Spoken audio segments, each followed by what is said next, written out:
Friends, आप लोग अपनी किताब, नोट्स, पेन वगैरह साथ में लेकर बैठ गए होंगे, क्योंकि कहानी के दूसरे पार्ट में हम लोग इसको सीधे समझने का प्रयत्न करेंगे। लेखक ने पहले ही वाक्य में, सीधे हम कहानी पर जाते हैं, पहले ही वाक्य में तुलना की। कभी कभी ऐसे सवाल आपको ध्यान में रखने हैं क्योंकि आप एसएससी के स्टूडेंट हैं। पहले ही वाक्य में लेखक ने कहा, बुढ़ापा बहुधा बचपन का पुनरागमन हुआ करता है। यहाँ तुलना किसकी तुलना है? बुढ़ापे और बचपन की। क्यों तुलना की?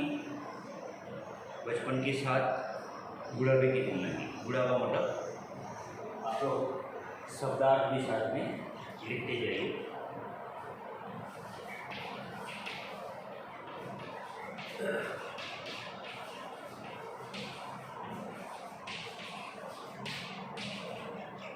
बुढ़ापा मतलब वृद्धावस्था, वृद्ध अवस्था, वृद्ध प्लस अवस्था। अगर आप इसकी संधि करना चाहें तो वृद्ध अवस्था, अवस्था कैसी? वृद्ध।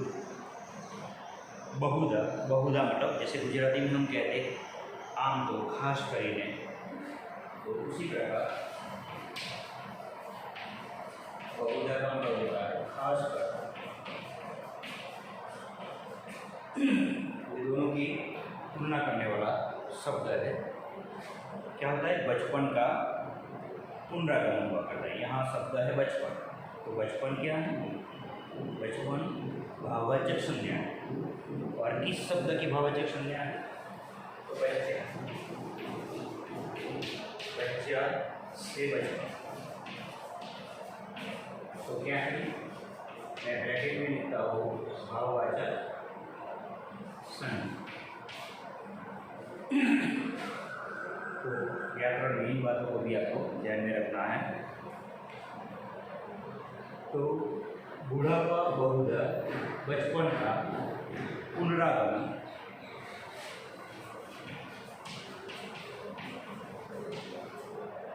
अगर आप इसकी संधि करेंगे तो शब्द समझ में आ जाएगा सीधे। क्या होगी संधि इसकी? पुनः, ये जो र है वो विसर्ग में चला जाएगा और इसमें छिपा आ, जो स्वर है वो अलग हो जाएगा। ठीक है, तो इस प्रकार इसकी संधि होगी। संधि के नियमों के अनुसार पुनः प्लस आगमन। पुनः आगमन इसका गुजराती होता है फिर से आगमन। पुनः मतलब दोबारा, फिर से, आगमन मतलब आना। तो क्या दोबारा है? बचपन का वृद्धावस्था। तो बुढ़ापा बहुधा बचपन का पुनरागमन हुआ करता है, मतलब हम वृद्धावस्था में बिल्कुल वैसी ही क्रियाएं करते हैं, वैसी ही अपेक्षाएं रखते हैं जिस प्रकार बचपन में रखते हैं। तो बचपन में क्या करते थे हम लोग? आप सभी का बचपन आपके सामने होगा। हर चीज़ के लिए जिद करते थे, पैर पटकते थे, रोते थे, चिल्लाते थे, अपनी मनमानी कराने के लिए माता पिता के सामने आक्रोश करते थे। और न मिलने पर या हमारी ज़रूरतें पूरी नहीं होती तो हम क्या करते? रोते थे, पैर पटकते। तो ठीक वृद्धावस्था में भी व्यक्ति के क्रियाकलाप ऐसे हो जाते हैं। वह किसी वस्तु के लिए नाराज होता है, अपनी मनमानी के लिए जिद करता है, अपनी बात मनवाना चाहता है। तो ये सारे क्रियाकलाप वृद्धावस्था में भी होते हैं। इसलिए लेखक ने इन दोनों की तुलना की है। अब आते हैं बुढ़िकाकी पर। लेखक बुढ़िकाकी को लेकर के उनकी विशेषताएं बताते हैं। क्या विशेषताएं?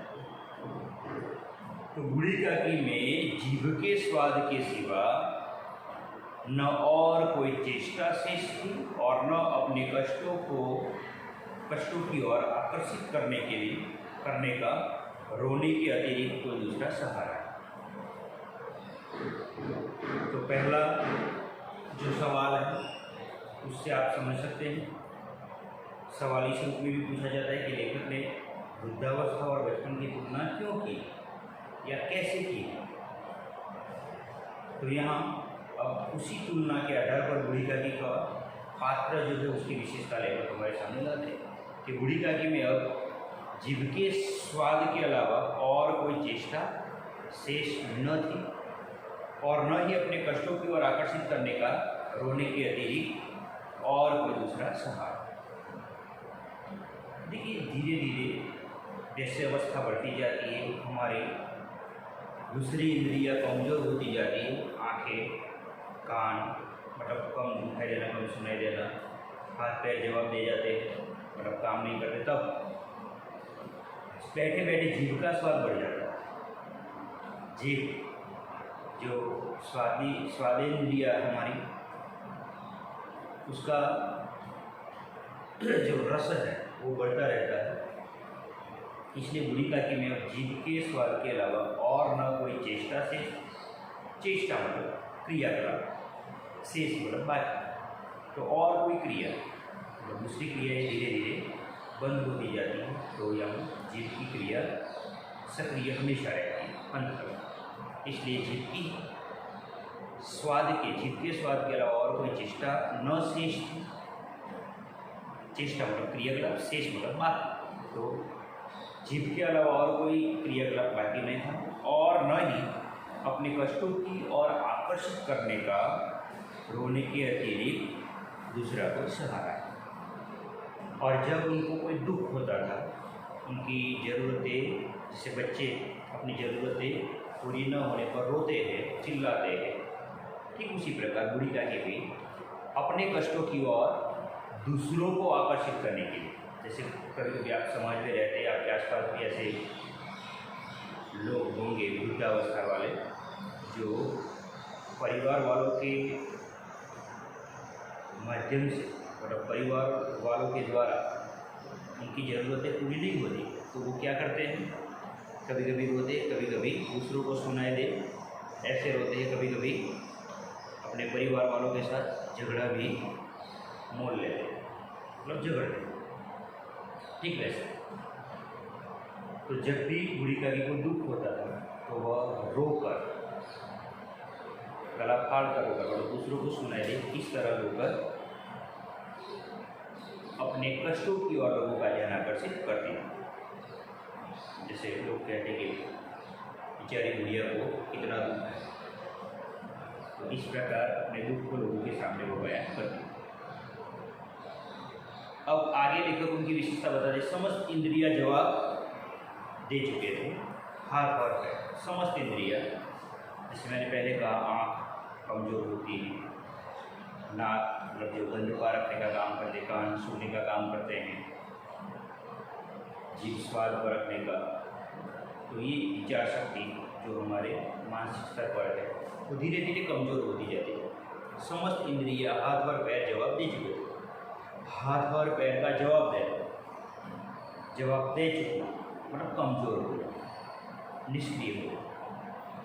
तो इससे आप समझ सकते हैं कि उनके हाथ पैर मतलब हाथ काम करना बंद कर दिए थे, उनके हाथों से काम नहीं होता था, और पैर मतलब ठीक से चला भी नहीं जाता, और ऐसी स्थिति में दूसरों का सहारा लेना पड़ता है चलने के लिए, उठने बैठने के लिए, कहीं आने जाने के लिए। तो ये स्थिति, ये उनकी विशेषता लेकर हमारे सामने लाते हैं। अब जब समस्त इंद्रियां जवाब दे चुकी हैं तो क्या करते, जमीन पर पड़े रहते, मतलब कभी कभी घुटने मार कर या आराम की स्थिति में जमीन पर ही पड़ी रहती, और घर वाले कोई बात उनकी इच्छा के प्रतिकूल करते या भोजन का समय टल जाता या उसकी मात्रा कम होती अथवा बाजार से कोई वस्तु आती और उसे न मिलती, सीधे ही उड़ जाती, तो वे रोने लगती। सवाल पिछली बार शायद बोर्ड की एग्ज़ाम में पूछा गया था कि बूढ़ी काकी कब और कैसे रोती, कब रोती थी, तो इसका जवाब यहाँ पर है कि जब घर वाले कोई बात उनकी इच्छा के प्रतिकूल करते, उनकी इच्छा के प्रतिकूल मतलब प्रतिकूल का विरुद्ध अर्थ होता है अनुकूल, और प्रतिकूल मतलब विरुद्ध। तो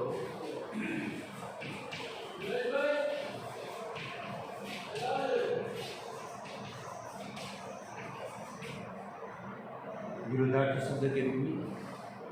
देखिए, प्रतिकूल का सीधा अर्थ है विरुद्ध, और विरोधार्थी शब्द उसका होगा अनुकूल। हमारे अनुकूल कोई काम करता है तो हमें पसंद आता है, और अगर प्रतिकूल करता है मतलब हमारी इच्छा के विरुद्ध करता है तो हमें दुख होता है। तो घर वाले कोई बात उनकी इच्छा के विरुद्ध करते थे, भोजन का समय टल जाता, मतलब भोजन का वक्त हो जाता और उसे भोजन न मिलता, समय टल जाता, मतलब देरी होना भोजन, 11 बजे के बदले 12 बजे या 1 बजे तक भोजन अगर न मिलता तब, या उसकी मात्रा कम हो या भोजन कम मिलता, मतलब जो हर रोज़ दिया जाता उससे भोजन कम करके देते घर वाले तब, या फिर बाजार से कोई वस्तु, जैसे हमारी जीभ जो है कोई भी नई चीज़ नई आइटम देखकर उसमें पानी भराता है ना, तो जब भी ऐसी बाजार से कोई वस्तु लाती तो हमारे मुंह में पानी आता है, हमारी इच्छा खाने की होती है। ठीक, बाजार से कोई वस्तु अगर घर वाले लाते और पूरी रात को न देते तो ये सारी घटनाएं, भोजन का समय टल जाना, कोई बात उसकी इच्छा के प्रतिकूल होना, भोजन की मात्रा कम होना, या फिर बाजार से कोई लाई हुई वस्तु सीधे ही उड़ जाती, मतलब घर वाले खा जाते उसको देते नहीं, ये सारी चीज़ें जब होती तब वह रोने लगती थी। तो बूढ़ी काकी कब रोती थी इसका जवाब है इसमें, और उनका रोना कैसे रोती थी इसका जवाब इसमें है। और उनका रोना सिसकना साधारण रोना न, उसका रोना सिसकना मतलब आहे भरना, रोने के बाद हम जो आहे भरते हैं मतलब रोना रो लेते हैं, उसके बाद धीरे धीरे जो सारा तूफान है, मतलब अंदर जो सारा दुख है दर्द है वो बाहर आ जाता है, उसके बाद हम सिसक कर मतलब आहे भर करके चुप होते हैं। लेकिन इसका रोना सिसकना साधारण रोना न था, वे गला फाड़ कर रोती थी। तो सिसकना मतलब आहे भरना,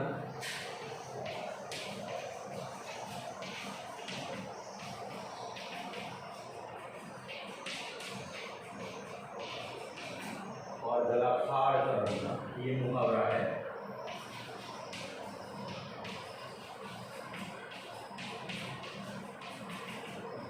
गला फाड़ कर रोना ये मुहावरा, तो इसका अर्थ होगा जोर जोर से रोना, जोरों से, मतलब वो सुनाए उस प्रकार।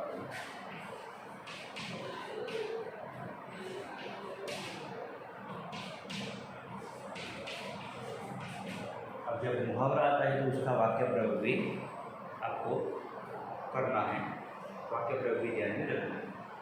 तो ये जो मुहावरा है वो आपके वाक्य में आना चाहिए, तो आप वाक्य बना सकते हैं इसी पात्र के माध्यम से कि भूख लगने पर बूढ़ी काकी गला फाड़ कर रोने लगती थी। ठीक है, ऐसे बहुत सारे वाक्य आप इस मुहावरे पर बना सकते हैं।